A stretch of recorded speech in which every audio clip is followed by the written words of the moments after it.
Hey, Science Nines, and welcome to today's discussion.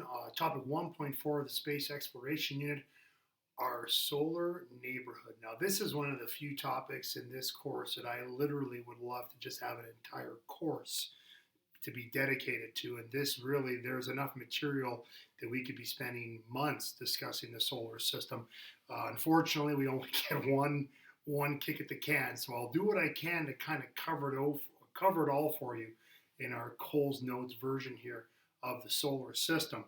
What is the solar system? Well, the solar system, in case you hadn't figured that one out, that's our neck of the cosmic universe. We are surrounded by our star, the sun, and all the planets and the surrounding materials that are basically orbiting around the sun is classified as our solar system, and our solar system would then be one of many solar systems, hundreds of millions of solar systems potentially in the Milky Way galaxy, and then our Milky Way galaxy would be one of 100 to 200 billion galaxies in the known universe.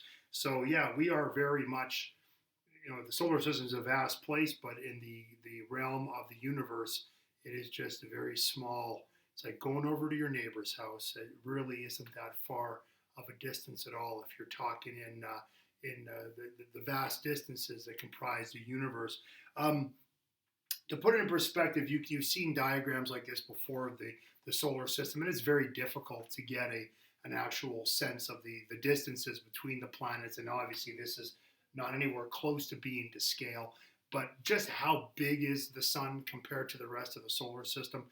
Put it to you this way: the sun, which is the star in our solar system, comprises 99.86% of all the material in the solar system. The remaining 0.14% comprises all of the planets, the moons, the asteroids, the meteorites, the comets, um, everything else, everything that's in the Kuiper Belt, in the Oort Cloud, everything I'll be discussing today, that essentially makes up 0.14% of the entire mass of our solar system. And there's a lot of real estate to be found in all of those bodies in our solar system. So that really gives you maybe an idea of just how big the sun is in relation to everything else in our solar system. And as I mentioned in the last video, our sun, the star of our solar system, literally the star of our solar system, is very much just an average size star in the universe. It's an average temperature, average size. It's not too hot, not too cold. It's not a blue star. It's not a red star. It's right in the middle. It's one of those middle yellow stars. And as I mentioned, the sun, like all the stars in the universe, is basically powering itself and radiating electromagnetic radiation and heat and energy by basically essentially doing one chemical reaction. It's taking two atoms of hydrogen and fusing, two atoms of hydrogen and fusing them into one two proton atom of helium. That's the process by which the star basically generates and releases all of its energy. And this, just to give you some stats, converts roughly 7 million tons of matter into energy every second. So that's it's a roughly 4 million tons per second of energy or of matter that's being consumed to basically power the actual star, the sun, that's basically giving all its radiant energy to the rest of the solar system, which basically makes life on this planet and potentially some life on some maybe other bodies in our solar system, which I'll get to that might make that life happen as well. Not for sure because we haven't officially confirmed that yet, but scientists are hopeful. We may not be the only life in our solar system, let alone in the universe. Excuse me. When the material is released from the sun, this electromagnetic energy, it's released in a form what's called the solar wind. Solar wind is basically the jets of electromagnetic energy that then basically radiate throughout the solar system and then beyond the edge of the solar system once it passes out of our solar system. And it basically, on Earth, we're very fortunate because the Earth actually produces a magnetic shield or a magnetic field around itself that protects the Earth from a lot of the dangerous components in the sun's electromagnetic radiation, winds. We've already discussed how CFCs We're destroying the ozone layer, which is one of our protective shields from ultraviolet radiation. But we have a bigger shield outside of that, which is actually outside of orbit around the planet. There's actually a huge magnetic shield generated by our planet, which essentially actually acts like a giant magnet and produces magnetic field lines around it. And those field lines and that magnetic shield protects us from these dangerous solar winds that could actually cause havoc on the planet and potentially destroy life on Earth if all the energy from the sun was being basically bombarded onto our planet. To put it in perspective, when that solar wind hits the magnetic shield of the Earth, is traveling at speeds of around 400 kilometers per second at that point. So not certainly traveling at the speed of light, but we're certainly getting very strong winds that are being deflected by our Earth's magnetic shield. And sometimes you'll get massive surges on the sun that are known as solar flares, and these can actually send out electromagnetic pulses that can actually knock out electronic equipment here on Earth. That's how powerful these flare-ups on the sun can be. If you're interested in learning a little bit more about the sun and what makes it sort of the powerhouse of the solar system, watch this video up here. Great opportunity to give yourself a really good look at the sun and everything that kind of makes it do what it does to basically create the solar system that we live in today. Okay, so once you get away from the sun, there's obviously, this is what everyone's wanting to get to in this, I know this, it's the planets. There are actually 8 planets. There used to be 9. When I was a kid, there were 9. Pluto got demoted. Pluto is not a planet anymore, so you might be in the, hey, I want Pluto to be a planet anymore. Unfortunately, Pluto will never be a planet anymore because according to the regulations on what a planet is, Pluto does not fit the bill. Its orbit crosses the orbit of another planet, Venus, and that base, or sorry, not Venus, Neptune. It crosses the orbit of Neptune. So because it crosses over that orbit, it automatically cannot be considered a planet, because a planet by definition must have an orbit that does not cross the paths of any other planets in order for it to be a planet. So basically Pluto is off the list, but the other 8 are still there, going from closest to the sun to furthest away. You got Mercury, Venus, Earth, Mars, Jupiter, Saturn, Uranus, and you've got Neptune at the very end. There is a fairly close marcation line that happens right around there. The planets on this side, Earth, Mars, Venus, and Mercury, they're known as the terrestrial planets. They're all small, they're very rocky in composition, and they're the ones closest to the sun. They're considered to be the terrestrial planets. And then the furthest 4 away from the sun, Jupiter, Saturn, Uranus, and Venus, or I keep saying Venus, Neptune, not Venus, Neptune. Those 4 are considered to be the gas giants. These are the gas giants. And it's interesting because if you look at the makeup here, all the gas giants are on the outside, all the terrestrial planets are closest to the sun. And really, that speaks to the formation of the solar system. There is actually some hints in the actual distribution of the planets in the solar system as to how the solar system actually formed. If you're interested in knowing why you've got terrestrial planets on the inside and gas giants on the outside, watch this video right here. It's going to explain to you a little overview of the solar system and why the planets are sort of the way they are in various locations in the solar system. Very interesting stuff, actually, that actually makes a lot of sense if you actually watch the video, and you can see why we live on a terrestrial planet here on the inside of the solar system, rather than if we were living on the outside of the solar system, we'd be living in some kind of a weird gas giant location. We wouldn't be living like we are now. We would be some kind of weird creature living in the upper atmosphere of Jupiter, Saturn. Yeah, it's not going to happen, but a dream. Science fiction. That's what it's there for. So anyways, those are the types of planets in the solar system. Internal planets, terrestrial, outside planets are the gas giants.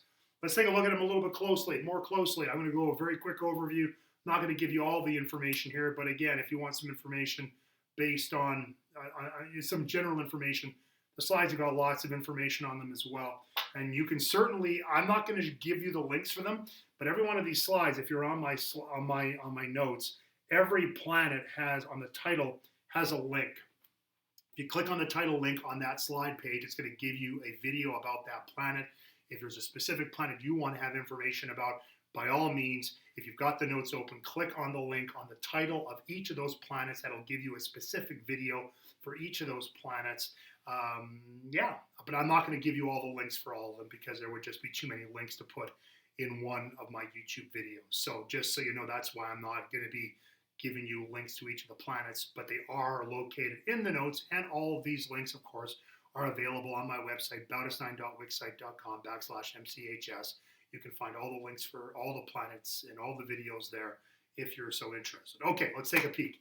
We've got Mercury, closest one to the sun, solid. It's a rocky planet, no atmosphere, no moons. It actually is an interesting one. Its day, a day on Mercury is actually 60, it's almost 60 days in length. 2 months it takes for that planet to rotate once around. It takes 2 months for that planet to spin once around on its axis. Its day is almost as long as its year. Its year is only 88 days. So it's got a day that's 59 days long, and it's got a year that's only 88 days long. So because of its proximity to the sun, and because of a very slow rotational factor, it actually has a very weird kind of arrangement of days and years and stuff like that. And interestingly enough, there is actually solid ice found on the surface of Mercury on the poles in very deep craters there, because when the Mercury is facing away from the sun, it's very cold on that side. The side facing toward the sun is very, very hot. Temperatures can range from anywhere from 427 degrees during the day Celsius to 173 degrees below zero at night. So there's wild temperature fluctuations on Mercury.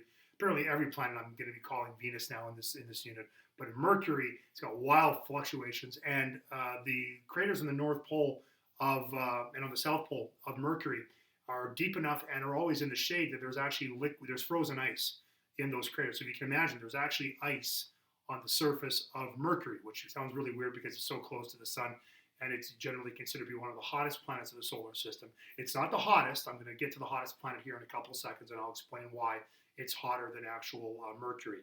There have been several probes that have gone out to Mercury over the years. We've been visiting the planet since about 1974, and the most recent probe was Messenger, which was there for 4 years doing a huge navigational survey of the planet for 4 years. And the next one that's going to be going out there is called BP Colombo, which will be arriving on the planet at roughly 2025, will be the next probe that'll be going out to Mercury. Interesting trivia, I mentioned about the frozen water, and it has the most elliptical orbit of any planet in the solar system. And the craters on the planet are named after artists. So the craters are named after like musicians, novelists, painters. Like there's a Michelangelo crater, there's a Picasso crater. There's all these craters on Mercury that are named specifically after artists. So that's the naming convention that they use for the craters on Mercury. Coming up next, we got Venus. Venus has the distinction of being the hottest planet in the solar system. And why is that? Well, Venus has a very thick atmosphere. Mercury doesn't have an atmosphere, but Venus has a crazy, really, really thick atmosphere made of almost completely 100% carbon dioxide. And we know that carbon dioxide is a greenhouse gas, so Venus has a greenhouse gas effect that is out of control. Temperatures on the planet's surface are in excess of 450 degrees Celsius, and that doesn't change very much depending on whether it's on the night or the day side, because the atmosphere is so thick there is nowhere for the temperature to radiate out of the atmosphere. It's got its rotation. Its day is longer than its year. Venus is one of the slowest rotating planets in the solar system, if not the slowest rotating planet in the solar system. It has a day of 245 days it takes to rotate once, and its year is actually shorter than that. It has a year of 225 days. So it actually revolves around the sun quicker than it rotates on its axis, which is very, very strange. No moons either on Venus, so there's no moons there. And we've been visiting Venus for a long time. Earliest probes to Venus were in 1961, and we've had several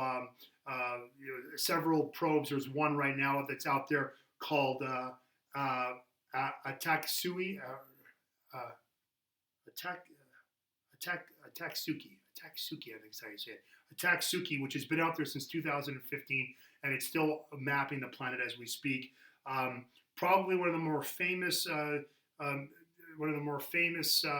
probes that was out there were called the Venera series. The Soviets were the first ones to hit Venus before the Americans, so they basically staked a claim out to Venus, and they were the first ones to land a probe on Venus before the Americans did. Um, Interesting trivia about Venus: it is the third brightest object in the night sky here on Earth after the sun and the moon. And acid deposition on Venus is the norm. Sulfuric acid rain is very common there because, again, huge amounts of sulfur dioxide as well. I guess there's CO2 in the atmosphere, but there's also sulfur dioxide being released into the atmosphere as well. So basically, very much a nightmare planet. Venus, you think, conjures up, beauty, the Roman goddess of beauty, but it is a hellish landscape on Venus. Very difficult, for anything to survive there. Anything, even the probes that have landed on Venus, they don't last for very long once they hit the surface of the planet under the extreme heat and the acid rain. It's just not a pleasant place to be at all. Third planet, well, it's the Earth. I'm not going to spend too much time on the Earth, but we kind of know what the Earth is. By the way, the Earth is at a distance of 1 astronomical unit from the Sun. We talked about our measurement units in astronomy. This is the distance. 149,600,000 kilometers is equal to 1 astronomical unit. Again, it's got a rocky core. It's got a rocky crust and a mantle. It's got a solid core with a liquid core around it. We do have our first moon of the solar system here. Earth has the one moon. The term moon is sort of a bad term because we call our moon the moon, but normally we should be referring to these as satellites rather than moons. So the term moon comes from our moon, but we just name our moon is the moon.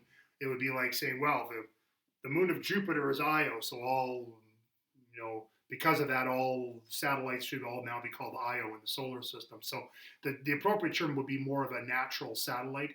That would be a more appropriate term to describe a moon around any of the planets in the solar system. Surface temperature average is about 14 degrees Celsius, but ranges anywhere from about minus 88, which is the lowest temperature ever recorded on the South Pole, and the highest temperature ever recorded is plus 58 degrees Celsius on the planet.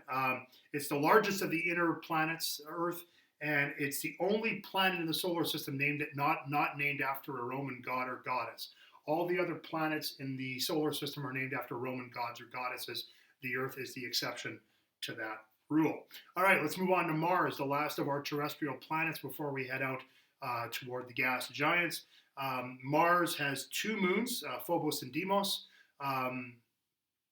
It has a day relatively the same as the Earth, about 24.6 hours is the length of their day, and they have a year of about 607 days for Mars to get around the Sun, so it's almost double the length of an Earth year. Surface temperatures are actually kind of interesting because surface temperatures can be as cold as 125 below zero, but they can get up to about 20 degrees above zero. So during the summer, there are some warm temperatures on Mars, and Mars has been a long-standing debate as to whether or not life arose on Mars at one point. Was there life on Mars at some point early in its history?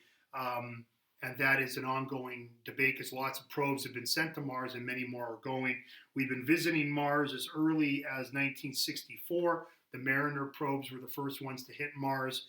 And then we had the Viking series in the 1970s, Pathfinder in the 1990s. You have all sorts of probes, and there's still more ongoing. InSight was the most recent one to arrive in 2018. Why is it called the red planet? Because it is called the red planet. It's got a thick layer of iron oxide, which is essentially a form of rust that's basically dusting the surface of the planet, and that's what gives it its red color. And it has a very thin atmosphere. It doesn't have a very thick atmosphere. It would be thinner than the Earth's, and it's mainly comprised of CO2, the atmosphere. Interesting trivia about Mars. The largest volcano in the solar system is located on Mars, Olympus Mons. It has a diameter the size of Arizona. So if you put that volcano, it would basically cover the entire state of Arizona. and it's 25 kilometers in height. And the crater, sorry, the um, sorry, it's 25 kilometers high, and the width of the crater, the actual crater at the top of the volcano, the crater at the top has a diameter of roughly 80 kilometers in diameter. So it's a massive volcanic crater at the top of the volcano, but the base of the volcano would basically fit over Arizona. It's that big. So a massive, massive mountain indeed. Um, let's move out to the gas giants. And before I get to the gas giants, just a reminder that between Mars and Jupiter, you've got the asteroid belt. I will be discussing asteroids in a little bit, but just be aware that between the Mars and Jupiter, there is a belt of asteroids that is listed as the asteroid belt. I will get back to that in a couple seconds, but right now I'm just covering the planets in their order. But just be aware, asteroids would be a sort of a demarcation line between the internal terrestrial planets and the outer gas giants. Jupiter, biggest planet of the solar system, and until very recently had the most number of moons. It still has 79. That's as of 2020. It had 79 moons, but it just lost its status to the next of the big gas giants. Saturn just took the crown away from Jupiter. It's now reportedly it's got 82 moons, so it just slightly edged out Jupiter. But that race is going to continue as we discover more and more smaller moons around both of these massive gas giants. The four biggest moons that you should be familiar with Jupiter are called the Galilean moons. You've got Ganymede, you've got Callisto, you've got Io, and you've got Europa. Ganymede is the largest moon in the solar system, or the largest natural satellite of the solar system. Jupiter has a very short day. It rotates in less than 10 hours. Its year is 12 years. It takes 12 years for Jupiter to go around the sun. So it's got a very long a year compared to, say, even like Mars, which has 600 days, which is the one just next closest to the sun. Surface temperatures are going to be about 145 below zero at the top of the clouds on Jupiter. Probes have been going to Jupiter since about the 1970s. The Pioneer probes were the first one, Voyager 1 and 2 in 79. Cassini was out there in 2000 on its way to Saturn. New Horizons was there in 2007. Galileo was a huge one in the 90s into the 2000s.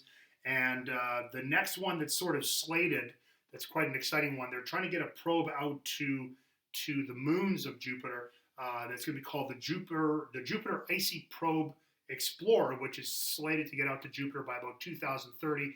And they're trying to drill into the ice on one of the moons called Europa, because they believe that Europa could be a site for life in the solar system, because it is basically, they theorize that the entire planet, or the entire moon, is essentially a frozen ocean of water. So if they can find something under the ice in Europa, that would be quite amazing, that we actually have other life in the solar system, whether it's microbial life or not. It would be a great spot to potentially find life, because where we find water, we quite often will find life, because it's it's the commonality for all life on Earth. Every organism on the planet requires water. No matter what type of organism it is, they all rely on water. So if we can find water, we might find life there as well. Interesting trivia. I've drawn it here on the picture. The Great Red Spot, which is probably the best known feature on Jupiter, is a massive hurricane that's been basically speeding around on the planet at about speeds of up to 500 kilometers an hour. It's been raging for at least 300 years. The first time astronomers spotted it was about 300 years ago. Although there seems to be some trend now that the red spot is actually getting smaller, so that it might actually be running out of steam, that potentially the red spot may not be around forever. It is going to maybe perhaps dissipate as that storm system finally plays out after potentially three or four centuries of raging on the planet. And Jupiter has rings. That's one thing a lot of people don't know. Jupiter has a very thin belt of rings around it, very tough to find, but they have discovered that there is a ring set around Jupiter, so that's kind of an interesting thing as well. Saturn, second largest planet in the solar system, it basically has a day roughly 10 hours in length. It takes 29 years to get around the sun. 82 moons, as I mentioned, including the second largest moon in the solar system, which is Titan. There's been a lot of science fiction and press about Titan. It's a very popular. There was even a probe that landed on Titan. The Huygens probe landed on Titan several years ago. Another moon that you might be interested in, there's also what we call the Death Star moon that's around Saturn. Google that, type in Death Star moon, and there is actually a moon there that has a crater that makes it look like the Death Star from Star Wars.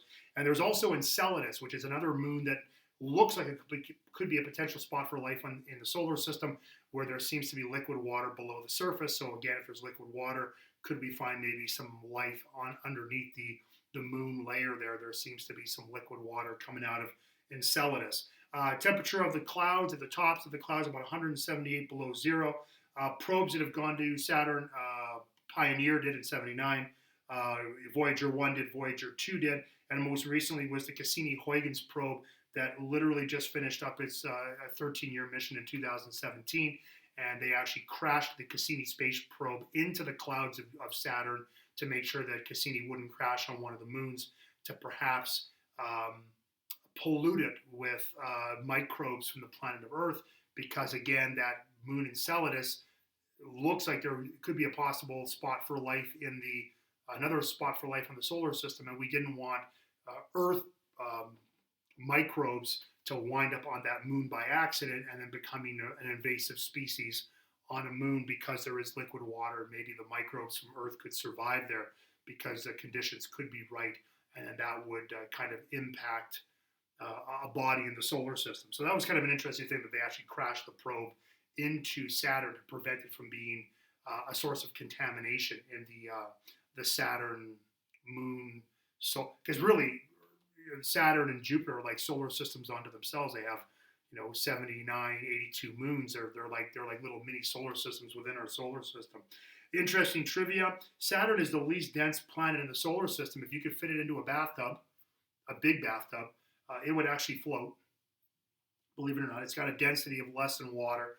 Saturn's moon Titan is the first celestial body other than Earth to have to be found with a liquid ocean on it. It has a liquid ocean of methane, not water. So Titan is now one of two bodies in the solar system that we are aware of that has a liquid has liquid on its surface other than the Earth. Two more and we're done. Let's go to Uranus. Uranus is the seventh of our planets. It is way out there. It's now about 19 times further from the sun than the Earth is. Atmosphere mainly of helium, hydrogen, and methane. It has a ring set, but it's a planet that's been knocked on its side. Its axis is basically almost flipped on its side, so it rotates sort of like this rather than like this, which is kind of weird. It has 27 moons surrounding it, at least at last count. Rotation is around 17 hours, and again, about 84 years for Uranus to get around the sun once. Cloud top temperatures are negative 220 degrees Celsius. That makes Uranus the coldest planet in the solar system, even though it's closer to the sun than Neptune. It has slightly colder temperatures at its cloud tops than Neptune does. It's only been visited once, 1986, by Voyager 2, so it's one of the least explored planets in the solar system.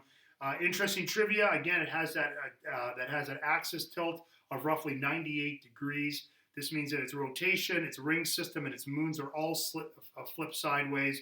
Uranus's moons, by the way, are named after characters in Shakespearean plays, so that's where the name of the moons of Uranus came from. And the last of our planets is going to be Neptune. It is 30 astronomical units from the sun. It has 14 moons. Rotation time, its day, length of its day, 16 hours. 165 years to get around the sun once, 165 years. So you and I will not see one rotation of Neptune in our lifetime. Temperatures at the tops of the clouds about minus 200 degrees Celsius. It's been visited once by Voyager 2 in 1989, so the same probe that visited Uranus also visited Neptune, but we have not been back to Neptune since, so it's been over 30 years since we've been to Neptune.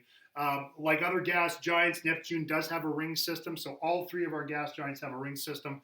Neptune has a very thin ring system, very, very thin, and these rings were not discovered until 1984.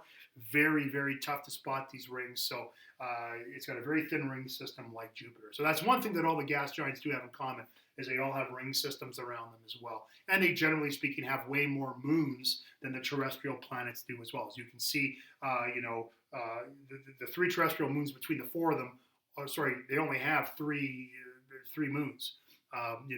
Jupiter alone has 79. You've got 82. That's 161. I mean, you're looking at well over 200 moons between all of the gas giants. It's crazy. So another thing that separates the inner from the outer planets.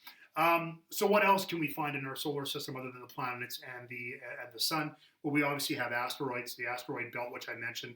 There's a huge swath of these asteroids that are between the inner terrestrial planets and the outer gas giants. So right between between Mars and Jupiter are going to be your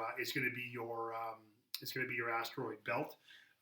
Meteoroids are another one. Meteoroids are small rocky objects that fly through space with no particular pattern.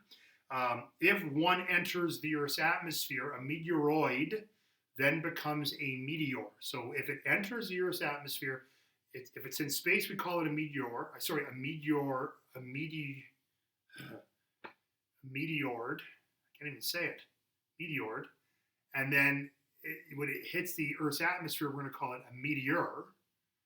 And then if it actually hits the Earth's surface, if it actually doesn't burn up before it hits the Earth and it hits the ground, then we call it a meteorite. So those are the three names. It would be the same thing, just in different locations. If it's in the space, we call it one thing. If it's in the atmosphere, we call it another. And if it hits the ground, we call it the other name as well. And then finally, we have comets. Comets are kind of a cool sucker here in our solar system. They're small objects made up of dust and ice. They're generally found in the outer solar system. However, they do work their way into the inner solar system from time to time and get caught into these very elliptical orbits around the sun. Their characteristic bright glowing long tails only appear when they interact with solar winds as they close in toward the sun. So their tails on the comets get bigger the closer they get to the sun. So that's why when they pass by the Earth, we generally tend to see them, because we can see that, from the Earth, because we're much closer to the sun. You wouldn't see that kind of a tail if it was out by, let's say, Saturn or Jupiter as it's coming in toward the sun. Probably the most famous comet that's out there is called Halley's Comet. Halley's Comet has a very predictable arrival. It goes past the Earth once every 76 years, and its next return will be in 2062. So for those of you right now, we're about 40 years away from the next arrival of Halley's Comet. And if you want to know a little bit more about comets, watch this video. Really cool stuff about comets there if you want to see a little bit more about them.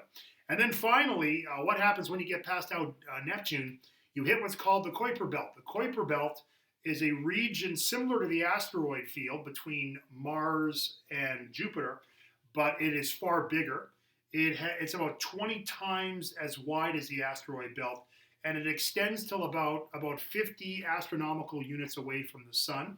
It consists of many, many thousands of small icy bodies, including 3 officially recognized dwarf planets, one of which is Pluto. Pluto is a dwarf planet now. It is it's not an official planet, which lost its planetary designation in 2006, and it as well might be home to potentially, there's an exciting revelation now in astronomy, that there might be a 9th planet. There might be a 9th planet way out in the Kuiper Belt, and they believe that planet could be as big as Neptune.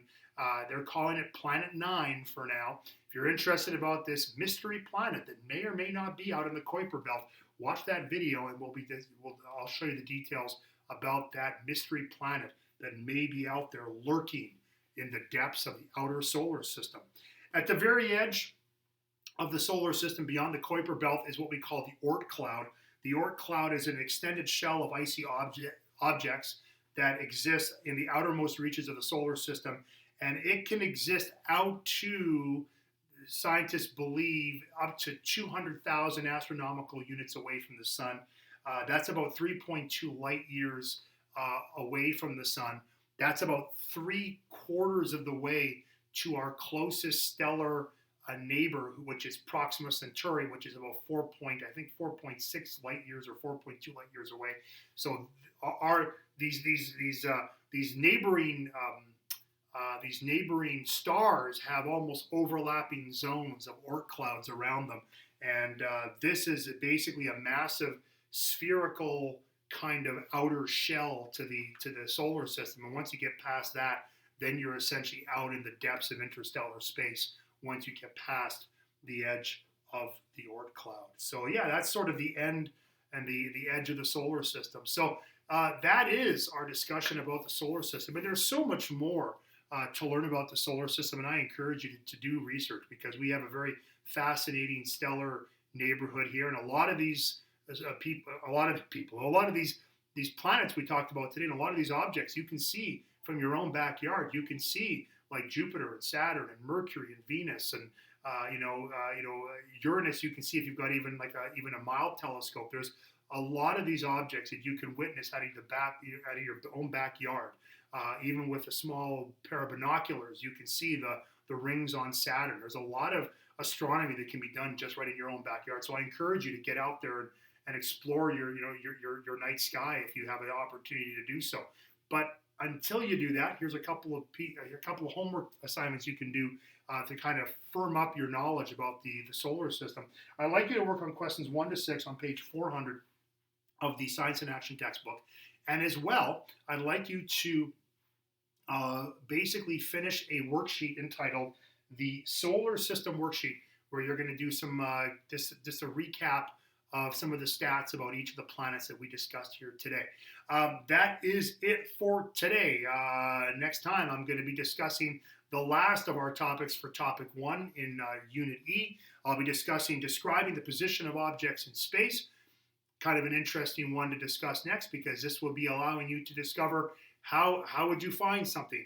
If you're looking for Jupiter and I gave you positions in the stars or in the sky, could you actually find Jupiter by using certain measurements if you knew where to look? The answer is yes, and I will be giving you that information next day. So thanks for tuning in, everybody, and we will see you next time.